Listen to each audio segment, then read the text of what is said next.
Hello साथियों। तो आज हम बात करने वाले हैं रोमांस और थ्रिलर से खचाखच भरी हुई मूवी की। इस मूवी को देखकर आपको सिर बार बार दहाड़ेगा।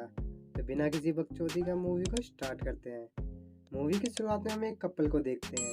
हस्बैंड का नाम नाइजल और वाइफ का नाम फ्यूना है। अपने रिलेशन को सुधारने के लिए ये वैकेशन पर आते हैं। नेक्स्ट सीन में हम देखते हैं कि फ्यूना वॉशरूम में जाती है तो वहाँ पर एक लड़की बहुत रो रही है और वो नशे में भी थी। नाइजल और फ्यूना उसकी मदद करते हैं। रात होने पर नाइजल बार में आता है जहाँ पर वो सुबह वाली लड़की को डांस करते हुए देखता है जिसका नाम मिमी है। नाइजल मिमी से बात करता है तो मिमी उसे डांस के लिए कहती है मगर नाइजल उसे मना कर देता है। वो कहता है कि उसे अच्छे से नहीं आता। फिर मिमी उसे जोक सुनाने के लिए कहती है पर नाइजल ये भी नहीं कर पाता। इन बातों से पता चलता है कि मिमी नाइजल को सेड्यूस कर रही है।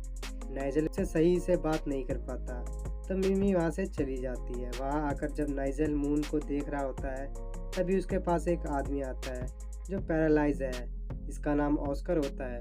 ऑस्कर नाइजल से कहता है तुम उससे दूर रहो, वो बहुत खतरनाक है। वो बताता है कि वो मिमी का हस्बैंड है। वो नाइजल को पूरी बात बताने के लिए अपने रूम में ले जाता है। ऑस्कर नाइजल को अपनी स्टोरी बताना स्टार्ट करता है। ऑस्कर पेरिस में रहता था। एक दिन वो बस में सफ़र कर रहा था जहाँ पर उसे मिमी दिखी। मिमी इतनी ब्यूटीफुल थी, उसे वो बहुत पसंद आई। जब सबकी टिकट चेक हो रही थी तब मिमी को अपना टिकट नहीं मिल रहा था। ऑस्कर ने अपना टिकट मिमी को दे दिया और खुद पनिश हो गया।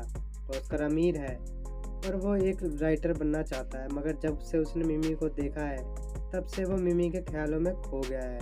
वो ना तो कुछ लिख पाता है और ना कुछ खा पाता है। वो मिमी को बहुत ढूंढता है पर मिमी उसे कहीं भी नहीं मिलती। एक दिन वो दूसरी लड़की के साथ डेट पर जाता है जहाँ की वेट्रेस मिमी थी। डेट छोड़कर वो मिमी से बात करने लगता है और मिमी को डेट के लिए इनवाइट करता है। मिमी मान जाती है और ये डेट पर जाते हैं और बहुत सारी बातें करते हैं। रात भर ये बहुत मज़े करते हैं। इनकी डेट ख़त्म नहीं होती।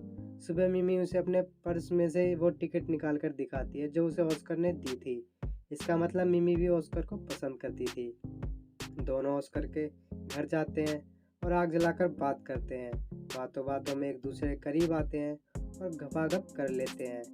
लगातार 3 दिन तक ये एक साथ रहते हैं और डेट पर जाते थे और मज़े करते थे। दोनों की एक दूसरे के लिए चाहत बढ़ती जा रही थी। इतना सब कुछ डिटेल में सुनने से नाइजल अपने आप को अनकम्फर्टेबल फील करता है। कहता है मुझे नहीं पता तुम मुझे इतना डिटेल में क्यों बता रहे हो, और वहाँ से चला जाता है। अगली सुबह नाइजल और फ्यूना ब्रेकफास्ट करते हैं तो ऑस्कर मिमी के साथ वहाँ आ जाता है। मिमी कैप्टन के साथ ब्रेकफास्ट करती है। ऑस्कर फ्यूना से नाइजल से बात करने के लिए 1 घंटा मांगता है जिस पर फ्यूना मान जाती है और ऑस्कर अपनी स्टोरी फिर स्टार्ट करता है। ऑस्कर कहता है हम दोनों एक दूसरे के साथ बहुत खुश थे। एक दिन मिमी और ऑस्कर बार में गए थे। वहाँ मिमी की फ्रेंड भी थी जिससे ऑस्कर बात करने लगा। मिमी को लगा वो उसके साथ फ्लर्ट कर रहा है तो मिमी भी उसे जलाने के लिए एक आदमी के साथ चिपक कर डांस करने लगती है। ऑस्कर को बहुत गुस्सा आया और वो मिमी को वहीं छोड़कर वापस आ जाता है। कुछ देर बाद मिमी भी वहाँ आ जाती है। वो ऑस्कर को मना लेती है और ये गपागप करते हुए अपने रिलेशन को आगे बढ़ाते हैं। ऑस्कर को ये काफ़ी नहीं लगता। ऑस्कर आगे बताने ही वाला था तभी वहाँ मिमी आ जाती है। नाइजल वापस फ्यूना के पास जाता है तो फ्यूना को शक होता है। इसके बाद नाइजल अकेला होता है तो मिमी उसके पास आती है और इससे प्राइवेट में बात करने के लिए रात में बुलाती है। जब नाइजल वहाँ जाता है और अंधेरे में मिमी समझकर हाथों पर किस करता है मगर वो ऑस्कर होता है। ऑस्कर कहता है मिमी चाहती है कि तुम मेरी स्टोरी सुनो। नाइजल बोलता है मगर तुम ऐसा क्यों कर रही हो। ऑस्कर कहता है मैं पैरालाइज हूँ, मैं उसे खुश नहीं रख सकता, इसीलिए उसके लिए एक ऐसा आदमी ढूंढने के लिए उसकी हेल्प कर रहा हूँ। ऑस्कर फिर उससे अपनी स्टोरी स्टार्ट करता है। ऑस्कर कहता है पहले वो मिमी के साथ खुश था पर धीरे धीरे उसका मन भरता जा रहा था। मिमी से एक दिन बुक की पब्लिशर ऑस्कर से मिलने आती है। मिमी उस पर ड्रिंक गिरा देती है जिससे वो मीटिंग वहीं पर ख़त्म हो जाती है। इस पर ऑस्कर मिमी पर बहुत गुस्सा होता है।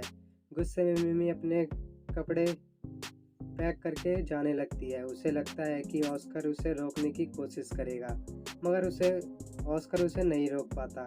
फिर मिमी वापस आती है और रो कर ऑस्कर से कहती है कि तुमसे बहुत प्यार करती हूँ और मैंने तुमको कभी नहीं खोना चाहती।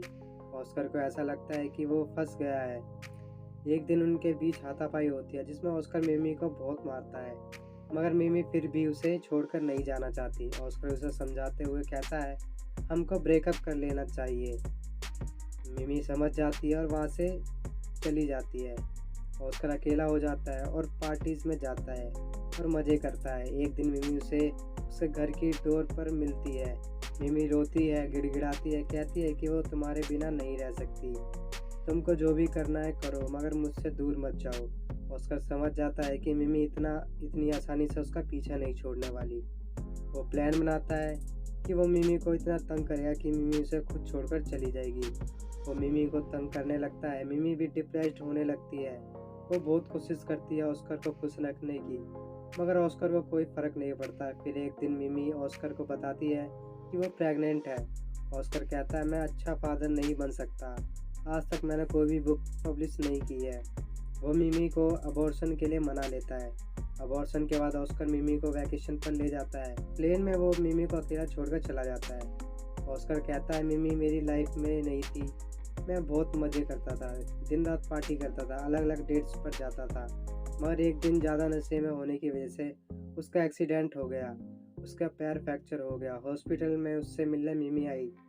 जाते वक्त मिमी ऑस्कर को गिरा देती है जिसकी वजह से वो पैरालाइज हो गया। इसके बाद मिमी ऑस्कर के साथ रहने लगी। ऑस्कर को तरह तरह के टॉर्चर्स करती थी। एक दिन ऑस्कर के बर्थडे पर वो उसे गन गिफ्ट करती है ताकि वो अपने आप को मार सके। ऑस्कर को जलाने के लिए एक दिन वो एक लड़के को घर लाती है और ऑस्कर के सामने उसके साथ गपागप करती है। वो ऑस्कर का ख्याल रखती है, इसलिए ऑस्कर उसे कुछ नहीं कह सकता, जिसकी वजह से मिमी ऑस्कर से शादी कर लेती है। फिर ऑस्कर नाइजल से कहता है मैं मिमी की फिजिकल नीड पूरी कर सके ऐसे आदमी को ढूंढ रहा हूँ। एक रात में पार्टी में नाइजल मिमी से मिलता है और उसके साथ डांस करता है और वो एक दूसरे के साथ किस करते हैं। कुछ देर बाद मिमी और फ्योना एक दूसरे के साथ अश्लील तरीके से डांस करने लगते हैं। ये देखकर ऑस्कर बहुत हंसता है। रात में मिमी और फ्योना एक दूसरे के साथ गपागप कर लेते हैं। जब नाइजल देखता है तो बहुत गुस्सा होता है और ऑस्कर को मारने की कोशिश करता है। ऑस्कर गन निकालता है और मिमी को शूट कर देता है और अपने आप को भी गोली मारकर सुसाइड कर लेता है। फ्योना ये सब देखकर बहुत डर गई थी। नाइजल और फ्योना दोनों अपनी गलती महसूस करते हैं और एक दूसरे को माफ़ कर देते हैं और एक हो जाते हैं। इसी के साथ ये मूवी यहीं पर एंड हो जाती है। तो यार स्टोरी सुनाने का तरीका अगर पसंद आया हो तो चैनल को सब्सक्राइब और वीडियो को लाइक कर और बेल आइकन को दबा दे ताकि हम ऐसे ही आपसे जुड़े रहें। धन्यवाद।